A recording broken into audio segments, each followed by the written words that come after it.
for coming. Thank you for cheering for our kids. We love being home educators. And one of my goals is to help them learn public speaking skills and to help them learn how to present information to an audience. We like to do it here in our living room, so it's just a nice little close group, but it's still public speaking. So feel free to think of any questions you want after each person presents about his 4 things, 2 memorized and 2 presentation topics. Then you can ask whatever questions you want. So with that, first, Rob Meredith is up.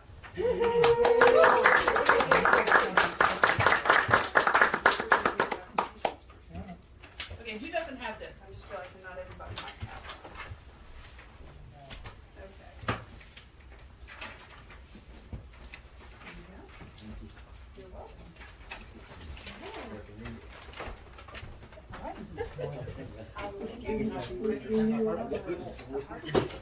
That's right. It's on top. The T.Rex video is working? Yes? My name is Robert Louis Meredith, and to start, I will be reciting the 33rd Psalm. Rejoice in the Lord, you righteous ones. Praise from the upright is beautiful. Praise the Lord with the lyre. Make music to him with the 10-stringed harp. Sing a new song to the Lord. Play skillfully on the strings with a joyful shout. For the word of the Lord is right, and all his work is trustworthy. He gathers the waters of the sea into a heap. He puts the depths into storehouses. He let the whole earth tremble before the Lord. Let all the inhabitants of the world stand in awe of him. For he spoke, and it came into being. He commanded, and it came into existence. The Lord frustrates the counsels of the nations. He thwarts the plans of the peoples. The counsel of the Lord stands forever, the plans of his heart from generation to generation. Happy is the nation whose God is the Lord.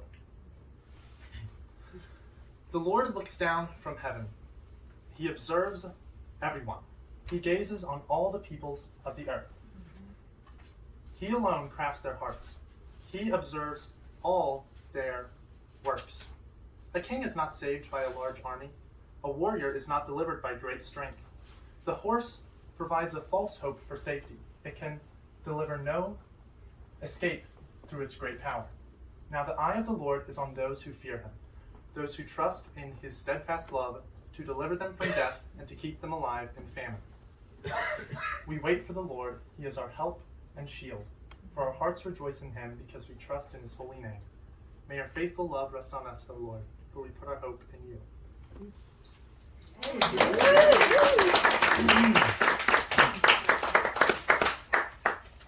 All right. Next, I will be reciting an excerpt from Shakespeare's play Macbeth. This is the monologue which Macbeth gives to himself shortly before he kills the king with a dagger, of course. Is this a dagger which I see before me, its handle towards my hand? Come, let me clutch thee. I have thee not, and yet I see thee still. Art thou not fatal vision sensible to feeling as to sight? Or art thou but a dagger of the mind, a false creation, proceeding from the heat-oppressed brain? I see thee yet in form as palpable as this which now I draw. Thou marshall'st me the way I was going, and such an instrument I was to use. Mine eyes are made the fools over the other senses. Or else, worth all the rest, I see thee still, and on thy blade and dudgeon gouts of blood, which were not so before. It is the bloody business which informs thus to mine eyes. There's no such thing. Now o'er the one half-world nature seems dead, and wicked dreams abuse the curtained sleep. Witchcraft celebrates pale Hecate's offerings, and withered murder, called by his sentinel the wolf, alarmed by his sentinel the wolf, whose stealthy pace, whose howls his watch, thus with his stealthy pace, with Tarquin's ravishing strides towards his design, moves like a ghost. Thou sure and firm set earth, hear not my steps, which way they walk, for fear thy very stones prate of my whereabout, and take the present whore from the time which now suits with it. Whilst I threat, he lives. Words to the heat of deeds, to cold breath gives. I go, and it is done. The bell invites me. Hear it not, Duncan, for it is a knell that summons thee to heaven or to hell.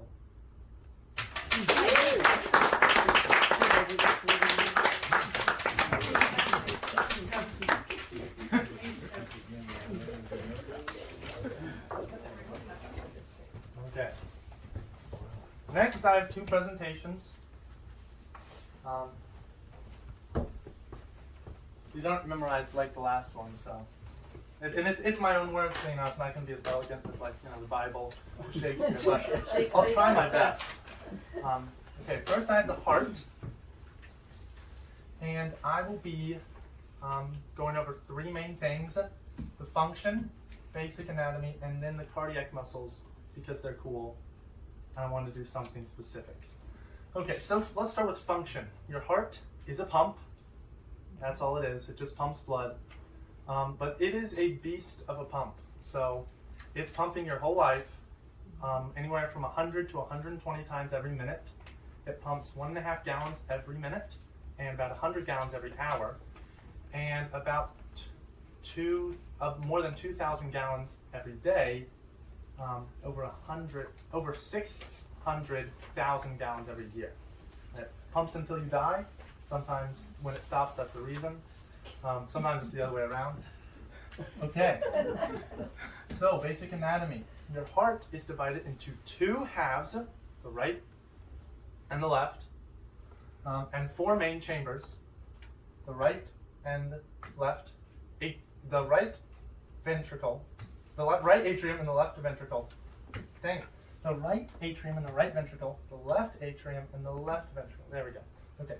So the blood starts its journey through the heart as deoxygenated blood. It comes from the whole body, and it comes through the inferior vena cava and the superior vena cava, the two veins which lead into the right atrium.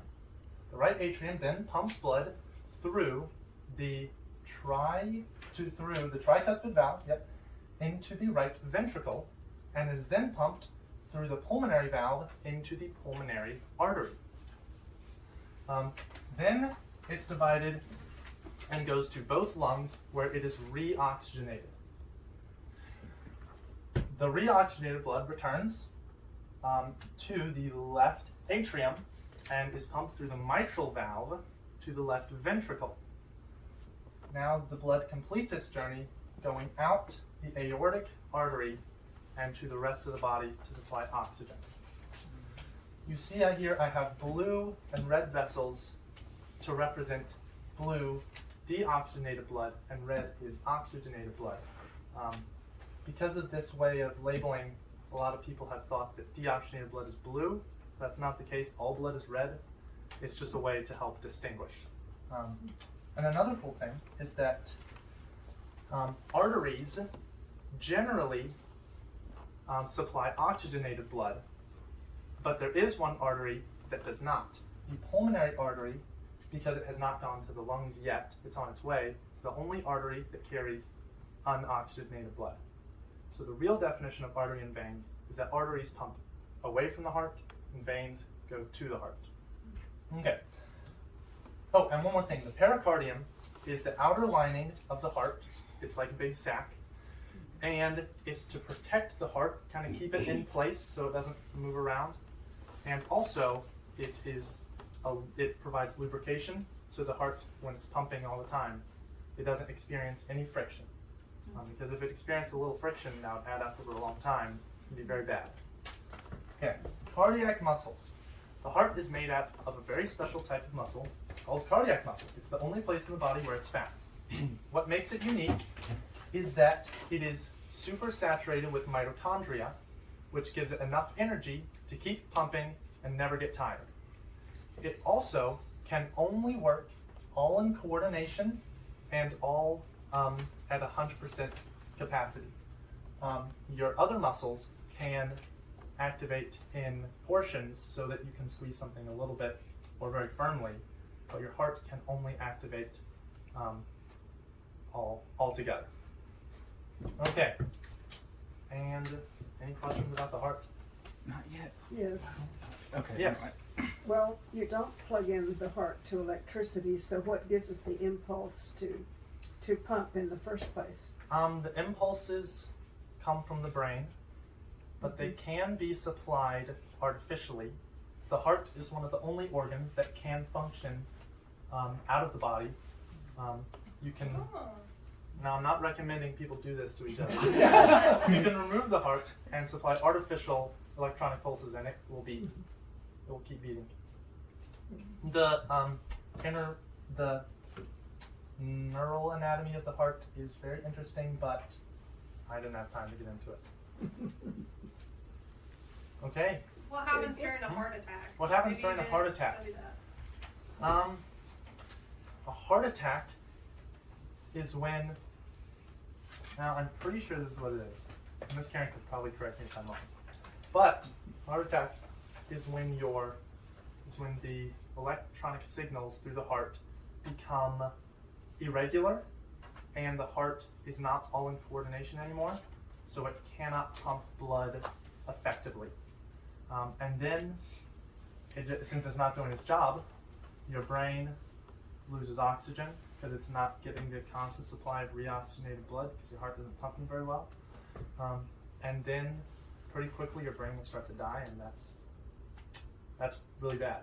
So that's what a heart attack is. What happens with a heart attack? Is that's kind of one way that the heart definitely gets damaged and creates havoc.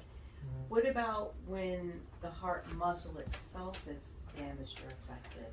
I mean, think about the arterial supply. There are certain conditions or injuries that can slightly weaken some of the muscles of the heart. And I've done a lot of research, but generally the heart doesn't have a way to know that it's really injured, like the way we can see if we have a scrape on ourselves, and we know that's a scrape, but your heart is just doing whatever the electronic signals tell it to do. Each cell is working on its own. So if a heart is damaged, it will just try and continue to pump. For a lot of times you can get a bad heart injury and not know it, and it will compound over years and years. It can damage the pericardium. Maybe you'll get lots of swelling in there, but little injuries to the heart can, maybe you won't notice it at first. Maybe you'll just have irregular chest pain that you're just like, oh, it's probably heartburn or something. Are you familiar at all, like with bypasses, like what they do when they do arterial bypasses in the heart? That's maybe not what you. So another thing that causes heart damage or heart injury is when the blood vessels that supply the muscles of the heart get blocked. And that can be either because of cholesterol and diet, you kind of get some fatty blockage, which is like flopping, damaging a tree limb, at one point, and then everything beyond that point dies in the heart muscle. Or it can be because you have like something floating along and stops it up. Like an aneurysm. A blood clot. Like a blood clot, and that can be, you can have an air bubble, it could be air, or it could be like a clot material that blocks it up. But that's what I think of when I think of a heart attack, is something like that. But, the getting out of sync is another, significant way you can experience a heart attack too. I think I was just explaining. Yeah, it is. It's called AFib, yeah. Also called cardiac arrest, when your heart It stops. when it, not necessarily when it stops completely, but when it's irregular. That's why you have to give them the shock. It resets the heart. Defibrillator. With the defibrillator. Because if the heart was just not doing anything, then the defibrillator would not work as well. But if the heart is still trying to work, it's just working. Okay. Now on to my next presentation. Unless there are any more burning questions. Rob's not a cardiologist. I'm not a cardiologist. Yeah. And you can ask more. Yeah. You can ask more at the end as well. Okay. Think of that. My next Okay, I'll wait. Okay. My next presentation. What? Is this the singer, Aurora? No. Aurora. No. This presentation, my next presentation, is on the auroras. A lot of people think there's just northern lights, but there are also lights in the South Pole. They're called Aurora Australis, or the Southern Lights. But I picked it because they're really cool, and I wanted to learn about them. I also want to see them one day, but I haven't been to Alaska yet. Okay, so auroras are caused by the sun. It starts here. The sun is very hot, about 4 million degrees Fahrenheit in the core, a little chillier on the surface, only 40,000 degrees. But this is hot enough that the sun is constantly ripping atoms apart into individual protons, neutrons, and electrons.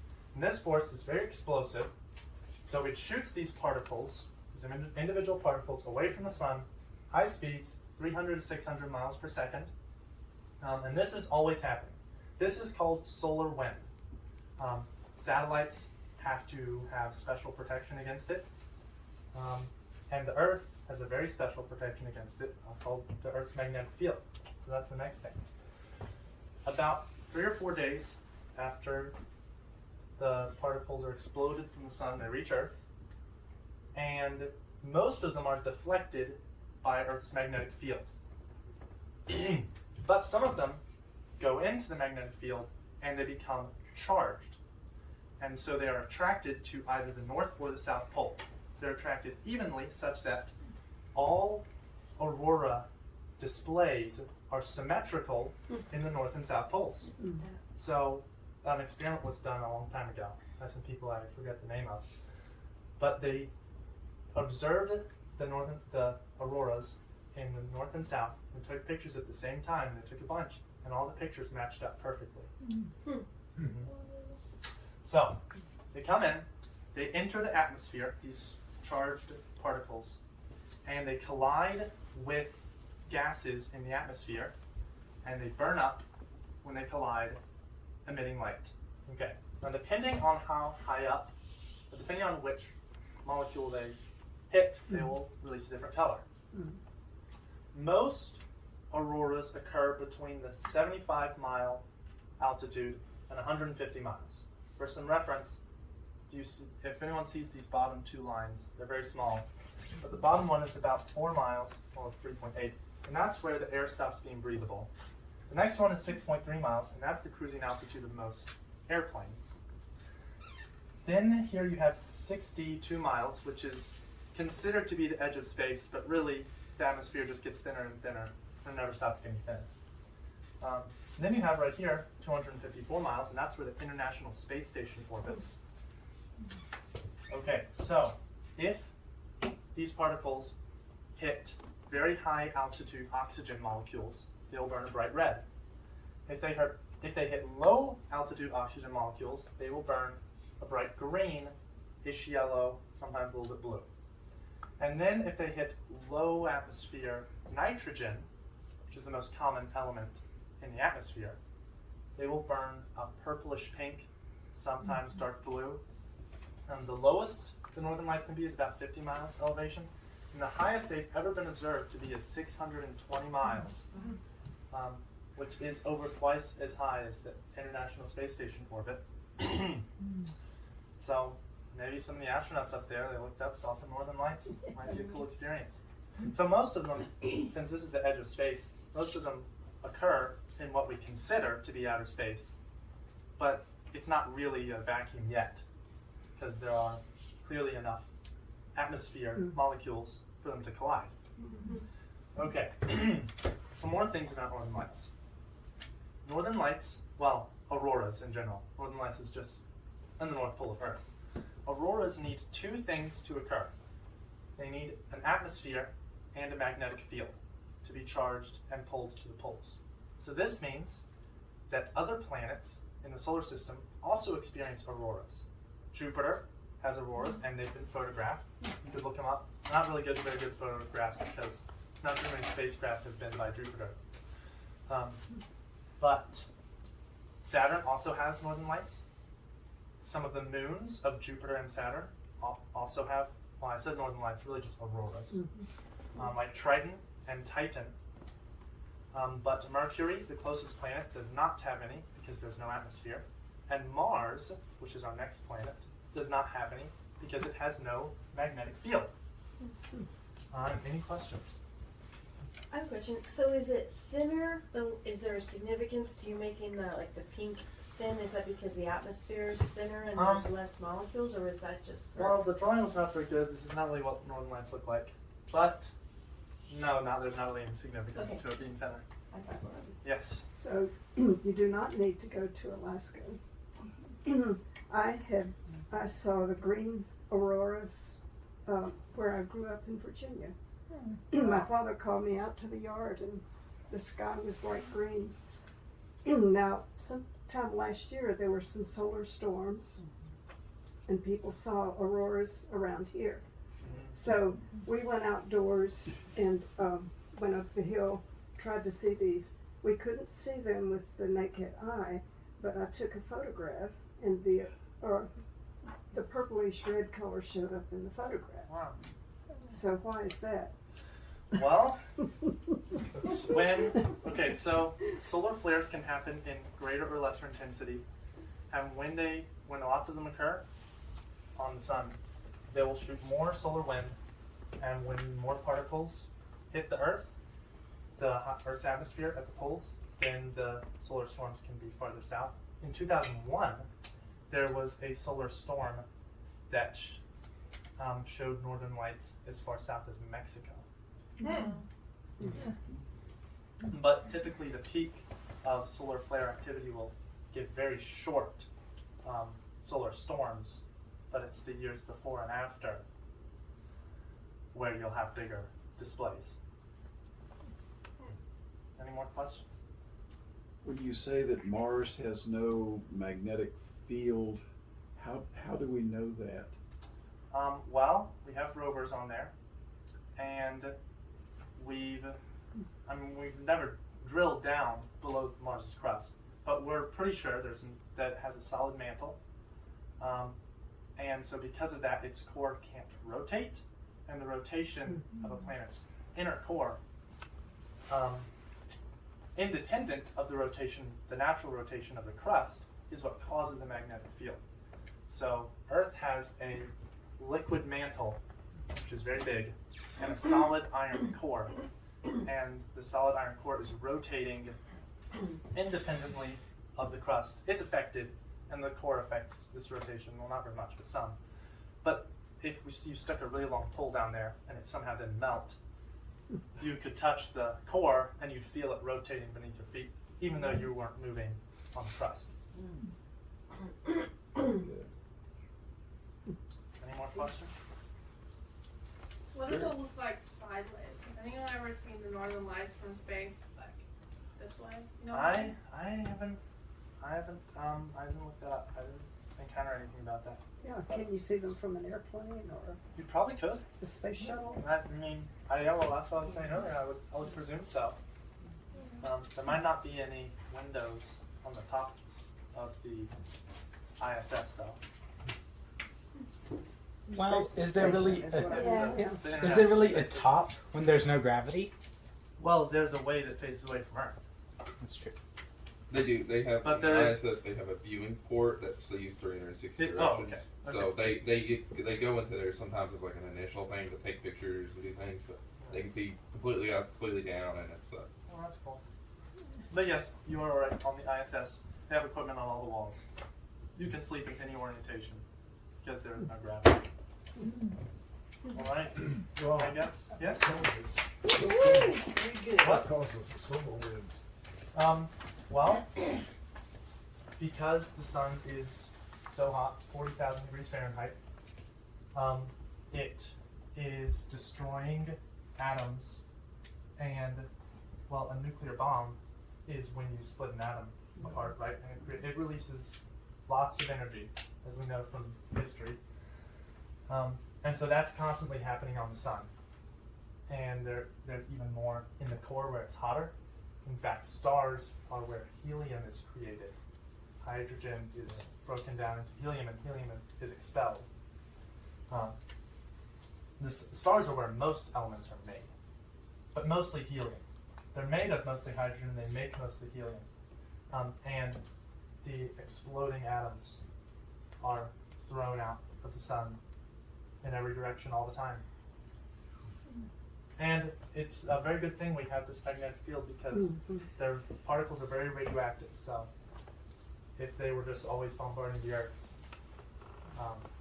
we would get a lot more radiation than we already get from the sun. Okay, I guess if there are no more questions. Oh, we've had several people have requested a piano song, and you have your piano teacher here. Yeah. So no pressure. It's not intimidating or anything. Let's do that after T-Rex's. Okay. That's a great idea. Can you get behind the sofa and make sure that they Oh yeah.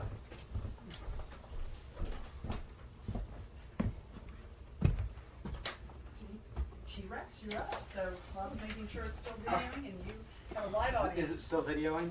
You are good. I assume it is. Hello, everyone. I am T.Rex, T.Rex Meredith. I think you guys know that. But I'll be presenting on The Grapes of Wrath by John Steinbeck. The Grapes of Wrath follows the Jode family, including Ma, Pa, Tom, Rose of Sharon, Grandma, and Grandpa, as they move from Oklahoma to California. This is the Great Depression, so they're not making enough money to afford their mortgage, and the bank owners kick them out and seize the house. They travel, and along the way, they lose Grandma and Grandpa. Oh, also, Rose of Sharon is pregnant throughout the whole book. But eventually they make it to California, and it's not as good as they might have thought. They encounter a lot of opposition and not as much friendliness, I suppose, is the right word, as they would have expected. And the book ends with Rose of Sharon giving birth to a stillborn child. Oh. This book covers themes that are commonly found in American literature, such as the frontier, the unknown ready to be traveled to get to the promised land is very common in many American literature classics. It also includes this idea that holiness is found on earth, sort of idealizing the purity of the human soul. But with all these themes, the book was not good. It was so long and so slow. It wasn't really a page turner, it was a page unturner. You had to flip back because you didn't pick up on what it was saying. So would I recommend this book? No. Oh, No. it sounded very uplifting. Huh? It sounded very uplifting. It was so uplifting. Maybe the movie. Are there any questions about that? So you said they Don't waste our lost. time. They lost their grandparents. How did they get lost? They died. Ah. I thought it was Yes. one or the other. I think Grandpa died of heat stroke, and Oh. Grandma might have fallen off a roof. I don't know. How I did can't, how did I the- can't He remember. has to go back and Get look. its name. Yeah. The Grapes of The Wrath. Grapes of Wrath. Well, I think it's from the line in the Battle Hymn of the Republic and part of Revelation. What Grapes is of that part? I don't know. Oh, What's that part? oh, the battle hymn part? Yeah, the battle hymn of the Republic. He is trampling out the something. These where- Trampling are out the Grapes vintage of Wrath. where the grapes of wrath are Yes. stored. Oh, yeah. He has loosed the mighty. Trampling on the vintage where the Grapes Yeah. of Wrath are Okay. stored. He is Who's loosed. the faithful God? Of his terrible So what swift was the soul. deeper meaning of the story? Like what was the overarching, like what was it trying to show? I have no idea. Why did you choose this story? Because it was an American literature credit, and the final project is where we had to pick a classic that we hadn't already read, and I didn't know anything about the Grapes of Wrath, so I chose it unaware of. And you You just wrote struggled it down through. and finding out? Well, Well, no, I didn't, because I was already halfway through Oh. when I realized it sucked. I mean, it was not good. Sorry. Why don't you tell us how you really Why feel? do you think other people like it, and why do you think they're wrong? Why do I think other people like it? I don't think other people like it. Oh. Yeah, I told my American literature professor about it, and she completely agreed with me. In fact, she said that she heard from another American literature teacher who's like, "Oh, I have to cover Grapes of Wrath. I hate this book," and so I don't think it's widely. Yeah, I liked. Googled it. I think you're right. What does it tell Yeah. you about the human spirit or the human condition? Well, there are just parts throughout the book where the characters are being just super righteous, I guess, and so I don't know. It's not a very. I was just gonna say, I wonder why it's such a great classic. Yeah. Why is it held in such high esteem? I mean, it's kind of a rhetorical question. Probably because John Steinbeck wrote it. but- Okay. Probably because it captures a unique perspective of a farmer in the Great Depression And the struggles of life. and the struggles of life. Yes. Mm-hmm. Rob. Are there any books you read in the year of American literature class that you would recommend? Yes. Oh. Yes. The Old Man and the Sea Oh, God. Oh. was very good.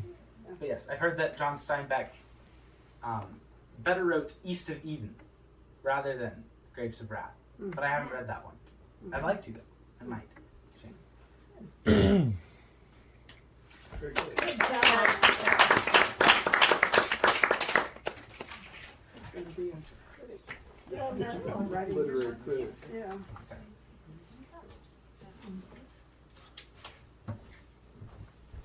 This is a Jabberwocky. It's from a poem. Rob, Pointer? is it in your pocket? No? Oh, here it is. It's right there. Okay.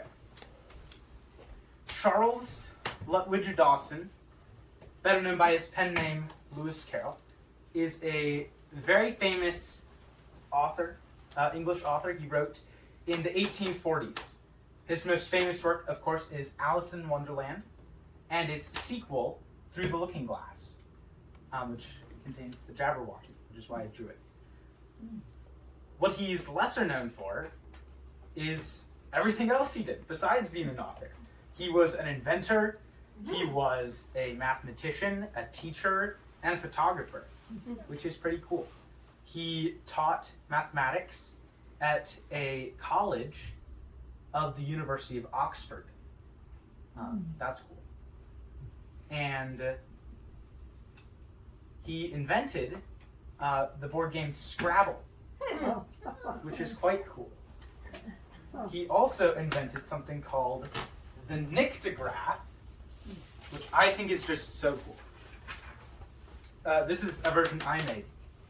But basically, he invented it so that he could write in the dark without needing to see anything. And you might say, how could he do that? Well, he also invented this code to go along with it. So he would use the boxes to guide the pen around the edges so he could accurately make symbols that he used to represent each letter so he could write in the dark. It's quite genius, and you can pass that around if people are curious. He is widely regarded as sort of a nonsense poet, with none of his works making sense at all, which is why probably so many people spend a lot of time trying to make sense of them.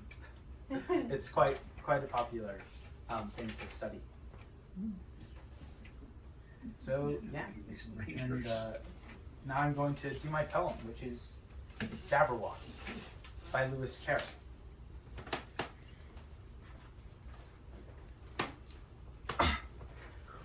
'Twas brillig, and the slithy toads did gyre and gimble in the wabe. All mimsy were the burrow goes, and the mome rats outgrabe. Beware the Jabberwock, my son, the jaws that bite, the claws that catch. Beware the tube-jub bird, and shun the fumious bandersnatch. He took his vorpal sword in hand. Long time the manxome foe he sought. So rested he by the toontum tree, and stood a while in thought. And as in uppish thought he stood, the Jabberwock, with eyes of flame, came whistling through the tulgey wood, and burbled as it came. 1, 2, 1, 2, and through, the vorpal blade went snicker-snack. He left it dead, and with its head, he came galumphing back. And hast thou slain the Jabberwock? Come to my arms, my beamish boy. O frabjous day, Callooh Calais, he chortled in his joy. 'Twas brillig, and the slithy toves did gyre and gimble in the wave. All mimsy were the brogoves, and the mome rats outgrave.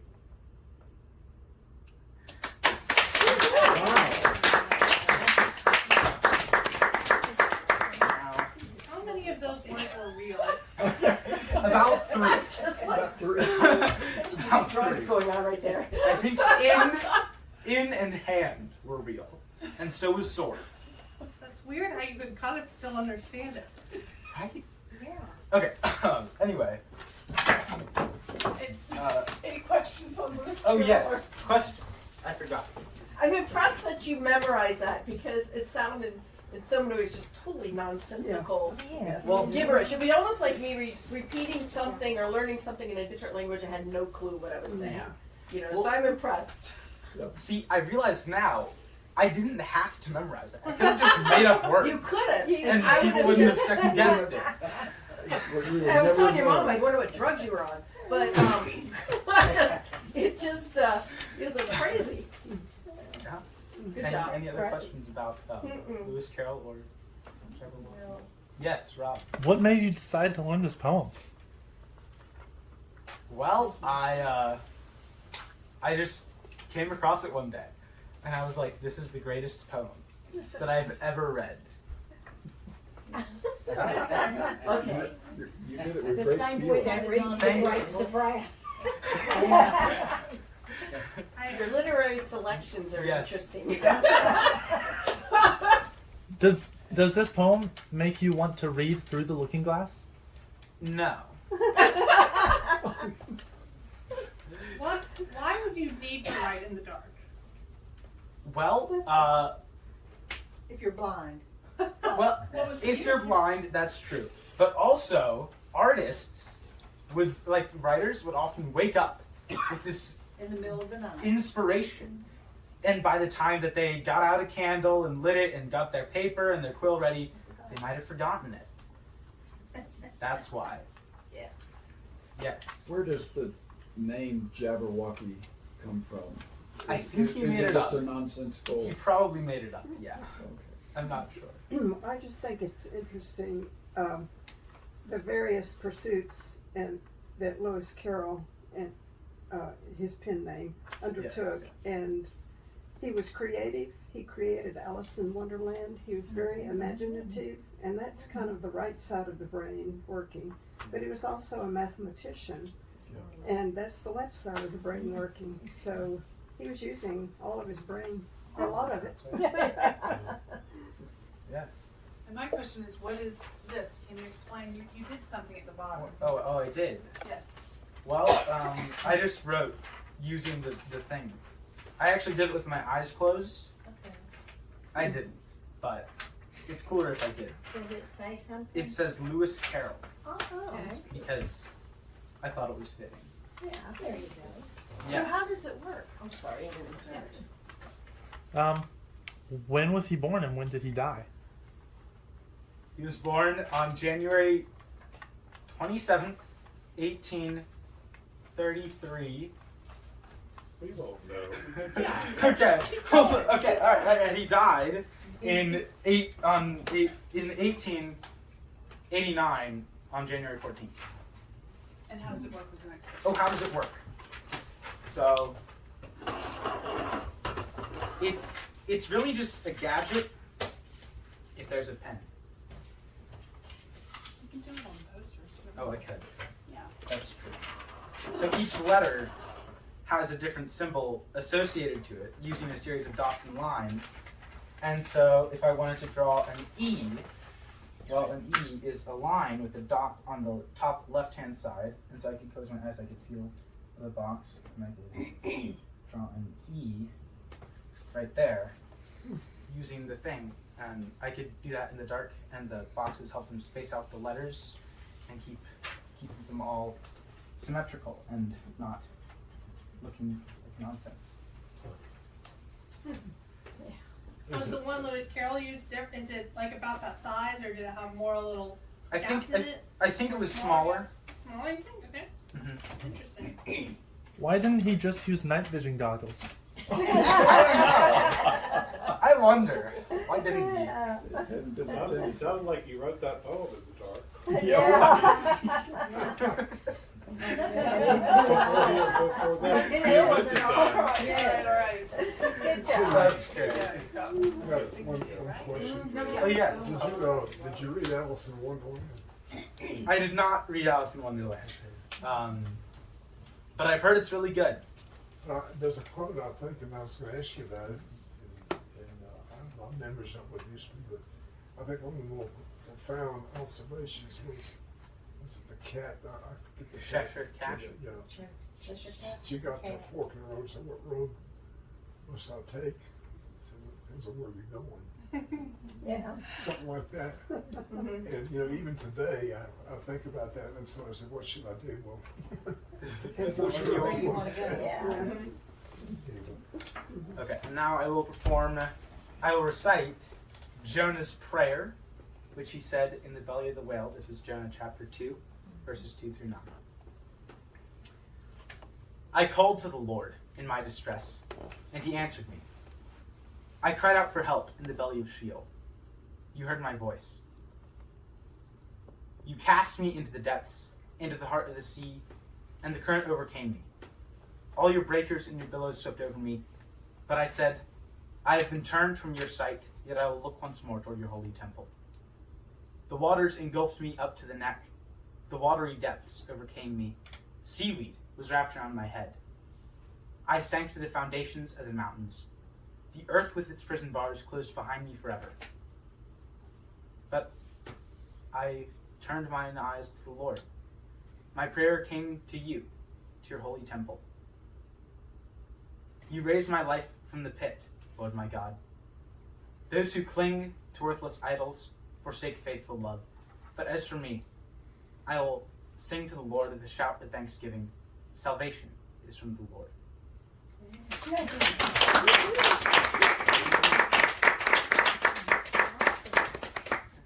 Alright, so we are going to eat soon. Rob can play a piano piece if you want.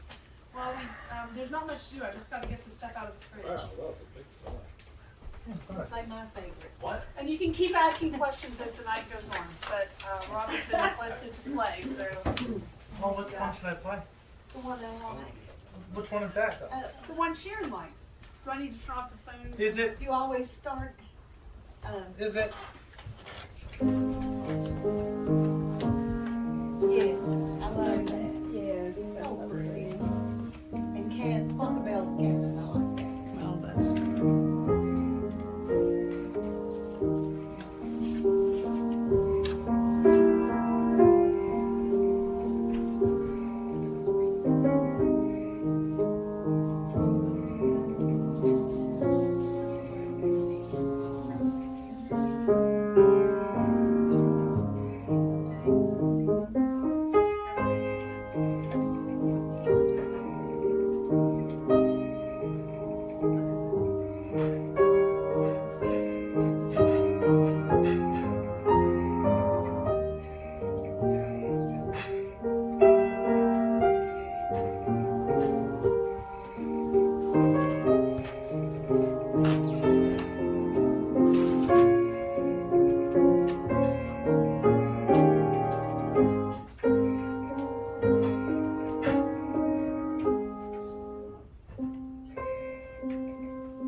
Good. Do you want to play something, T.Rex?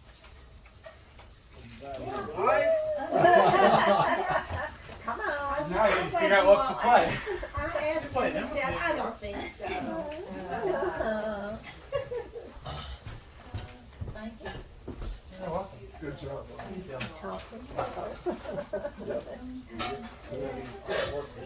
Yeah. Sure he is. Huh? I don't know.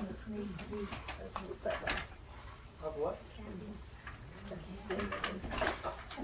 Well, I haven't finished it yet. I said a sneak peek. Of the unfinished. Tom, he's at a business conference in another state, I think.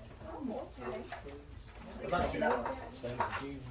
Tom still is preloaded. Well, no. He has gotten his apartment.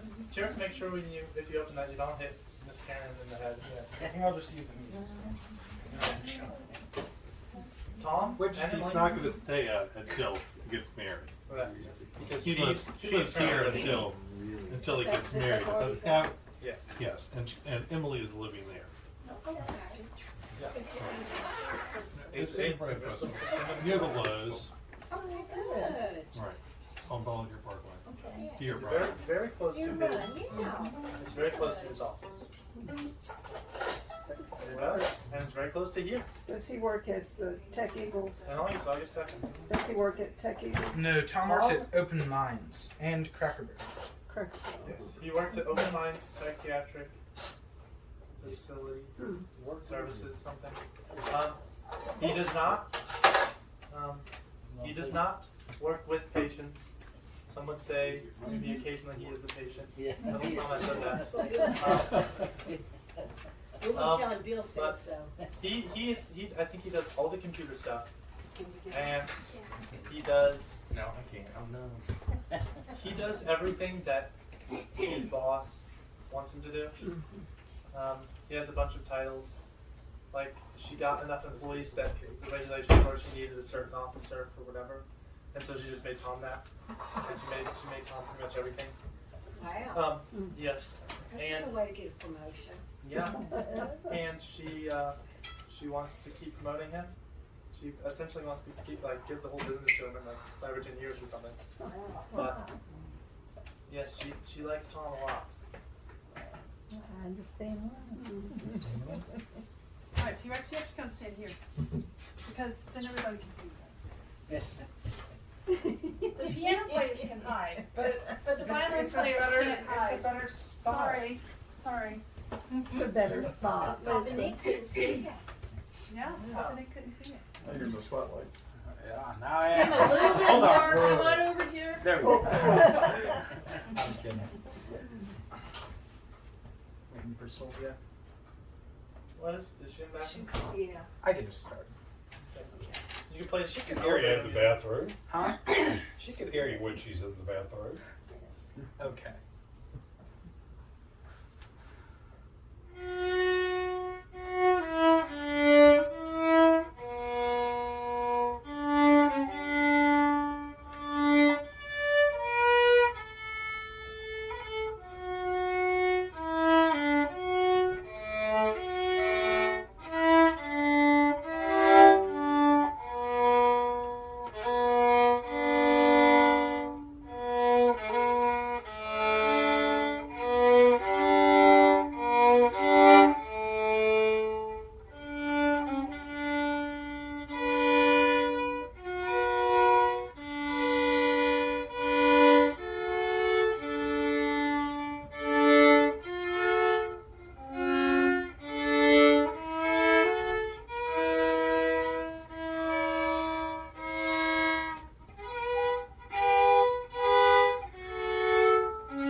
side of the house, we like to sing our blessings. So we are going to sing the first verse of Oh God, Our Help in Ages Past. Here we go. Or the last verse, whatever it is. Oh God, our help in